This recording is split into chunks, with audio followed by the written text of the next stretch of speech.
Welcome welcome welcome. Jaipur की धरती, यहाँ पर गलता जी में पहुँच गए हैं हम लोग। और गलता जी में जो लोग स्नान करना चाहेंगे वो लोग स्नान कर लेंगे। मैं तो देखा होगा अपने लास्ट वाले वीडियो में, मैं स्नान करके ही निकला था वहाँ से। और हमें यहाँ पहुँचने में थोड़ा सा टाइम लग गया। सुबह भी हो चुकी है, अब आराम से यहाँ दर्शन करने के बाद में, स्नान करने के बाद में घर की ओर आराम से प्रस्थान कर सकेंगे। गलता जी के अंदर यहाँ पे देखो चारों तरफ डूंगर ही डूंगर दिखेंगे आपको। हम चलेंगे इस रास्ते से आगे की तरफ।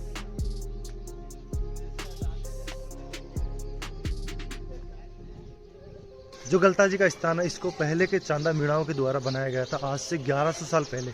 और आज भी यहाँ के जो चांदा मीणा है, दीपावली के दिन यहाँ पर अपने पितरों को या फिर अपने पूर्वजों को यहाँ पे पानी देते हैं इसी जगह पे स्थान पर। और कछुआ वंश ने यहाँ पर उनके ऊपर आक्रमण किया था और आक्रमण करके धोखे से उनसे उनका राजपाट छीन लिया था।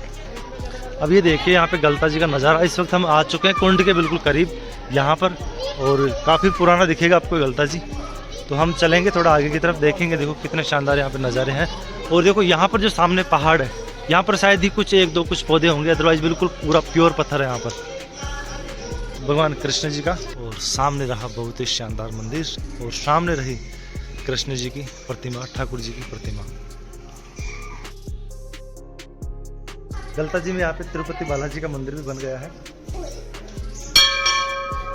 यहाँ पर कुछ बच्चों का टूर आया हुआ है स्कूल की तरफ से वेकेशंस पे। अभी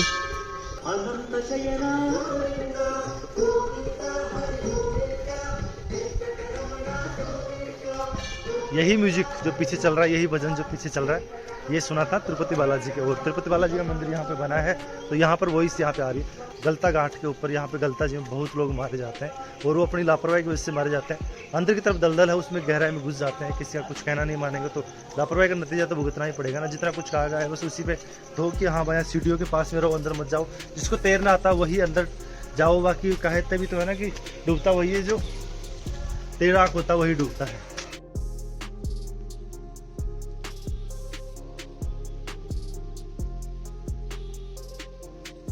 यहाँ इधर की तरफ से आप आओगे सीढ़ियों से चढ़ करके सीधे ये निकल जाएगा इधर रास्ता, जहाँ पे लोग यानी कि पुरुषों के लिए घाट बने हुए हैं। और उधर की तरफ से वो रास्ता आता है जो आपको यहाँ पे महिलाओं के लिए घाट बने हुए हैं। वो लेकिन गहरा बहुत है यहाँ पे, इसमें कभी भी इसका अंदाज़ा नहीं लगा सकते कितना गहरा हो सकता है। फिर भी इसमें दलदल वगैरह इसमें हो सकती है। अब हम चलते हैं ऊपर की तरफ। सावधानी तो आपको बरतनी ही पड़ेगी, पौराणिक चीज़ें हैं, काफ़ी जगह पे कुछ भी घटना आपके साथ में हो सकती है। पत्थरों की बनावट देखो, बिल्कुल प्योर पत्थर है, कहीं पर भी आपको इसमें मिट्टी के कण नहीं मिलेंगे। बहुत ही शानदार वाले पत्थर जो कि मकान की चिनाई वगैरह में इस्तेमाल में लिए जाते हैं। देखो इनको देखो, शरारत कर रहे हैं ये।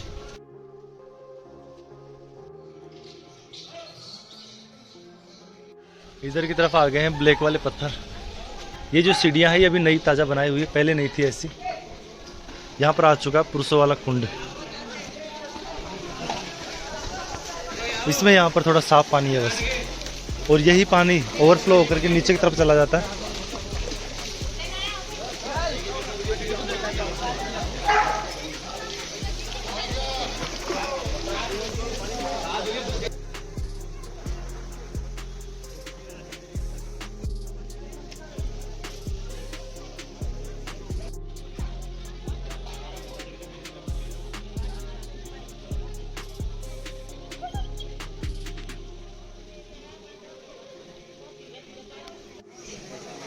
यहाँ गलता जी से उगता हुआ सूरज कितना सुंदर प्रतीत हो रहा है। पहाड़ों के बीच से कितना मनमोहक दृश्य नजर आ रहा है।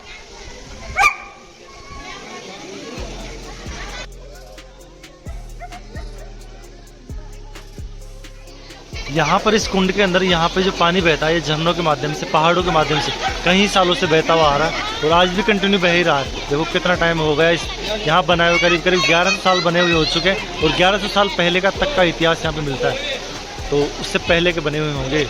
ऊपर की तरफ यहाँ पर मंदिर है, उससे आगे की तरफ सूर्य मंदिर भी दिखेगा। उसके आगे तो आपको वहाँ पे जयपुर सिटी दिखेगी। यहाँ पानी निकलता है इस कुंड में, यहाँ पे पानी डलता है, उसके बाद में ओवरफ्लो होकर के ये पानी यहाँ से निकल करके और आगे की तरफ आपको इधर की तरफ, यहाँ पर इधर की तरफ इस कुंड में ले आता है, और यहाँ से भी ओवरफ्लो होकर के फिर आगे की तरफ धीरे धीरे निकल जाता है, जो कि हमने रास्ते में शायद आपने देखा भी होगा। देखो मैं गलता जी में तो नहाया नहीं, और यहाँ मैंने हाथ पैर धो लिए, मुंह धो लिया, काफ़ी है मेरे लिए। और मन में बस जो थी बात वो कह दी यहाँ पे। और माफ़ी मांग ली क्योंकि नहाना मुझे सही नहीं लगा। नहा करके आया था मैं पहले ऑलरेडी। चलो यहाँ से चलते हैं हम आगे की तरफ, और चाय पानी जो पीने वाले होंगे वो पियेंगे, फिर और आगे की तरफ बढ़ते हैं। हमारी भारतीय संस्कृति की पुरानी जो इमारतें हैं ये खंडित अवस्था में हो चुकी है। अगर इनका टाइम टू टाइम जीर्णोद्धार किया जाना चाहिए तो ये और भी ज़्यादा लाइफ टाइम तक चलने वाली चीज़ें हो जाएगी, और आने वाली जो पीढ़ी है वो भी इनको देख करके गर्व महसूस कर सकेगी। और कितनी सुंदर सुंदर चीज़ें हैं, आज के टाइम में तो अब किसी से बने भी नहीं है ऐसी चीज़ें, और पहले के समय हज़ारों सालों पुरानी चीज़ें हैं। बस इनको थोड़ा वक्त दर वक्त इन्हें ज़रूरत होती है कुछ अपने पुनर्निर्माण की, जीर्णोद्धार की। जयपुर के आसपास के कई जिलों के अंदर भी इस पवित्र स्थान को, यहाँ इस गलता जी को बहुत पवित्र स्थान माना जाता है, तीर्थ स्थल माना जाता है। आसपास में चाहे कहीं पर भी लोग जाकर के आते हो, यहीं से यात्रा शुरू हो जाती है, यात्रा की समाप्ति भी यहीं पर होती है। और आपको मंदिर आपको बहुत सारे दिखेंगे यहाँ पर, जैसे कि इधर सीताराम जी का मंदिर है, इधर ज्ञान गोपाल जी का मंदिर है। आपको लेकर के भी चलता हूँ दोस्तों, कितने पुराने पुराने और कितने बड़े बड़े मंदिर है, देखो बहुत ही गजब के मंदिर है। चलते हैं और देखो कितनी सारी यहाँ सीढ़ियाँ हैं, जैसे कोई महल में अपन चल रहे हो।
इस जयपुर नगरी को बसाने वाले, इस पिंक सिटी को बसाने वाले यहाँ के सबसे पुराने जो राजा महाराजे हुए थे वो थे यहाँ के मीणा साम्राज्य, मीणा वंश के चांदा गोत्र के राजा, और उन्होंने इस जगह को बसाया था आज से करीब 1100 साल पहले।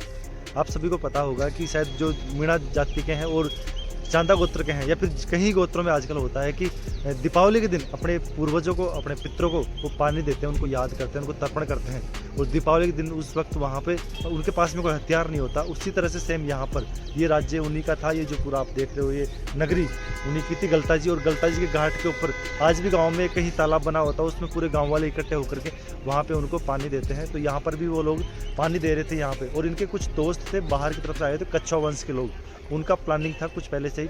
मीणा वंश के जो राजा थे यहाँ पर पानी दे रहे थे। उस दौरान उनके पास में अस्त्र शस्त्र नहीं थे, मतलब निशस्त्र थे वो पूरी तरह से।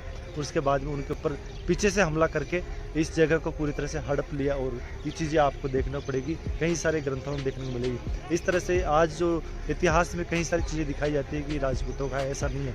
इसके आप उल्लेख अगर आप बारीकी से देखोगे तो आपको जो पुरानी चीज़ें उनमें देखने को मिलेगा, पुरानी बुकों में आपको देखने को मिलेगा। आप किसी पुरानी लाइब्रेरी में जाना, वहाँ पर आपको ऐसी चीज़ें देखने को मिलेगी। लेकिन अब कहना जो इतिहास को बदला किसने, जो अब नए जो राजा हुए हैं उन्होंने इतिहास को बदल दिया, पूरी तरह से फेरबदल इसमें कर दिया गया है। तो ये चीज़ें आज हमें गर्व होता है कि ये जो जगह है हमारे जो वंश है उनके द्वारा ही बनाई गई है। और ऐसी बात नहीं है, यहाँ पे है आंबागढ़ का किला, आंबागढ़ का किला इसी के जस्ट पास में इधर की तरफ पहाड़ी पर, उसको भी वहाँ पर अभी कुछ चले 2-4 साल पहले मैंने वीडियो डाली थी, वहाँ की भी कई सारी चीज़ें मैंने दिखाई थी। तो आप जाकर के देखना उस वीडियो में, काफ़ी कुछ देखने को मिलेगा।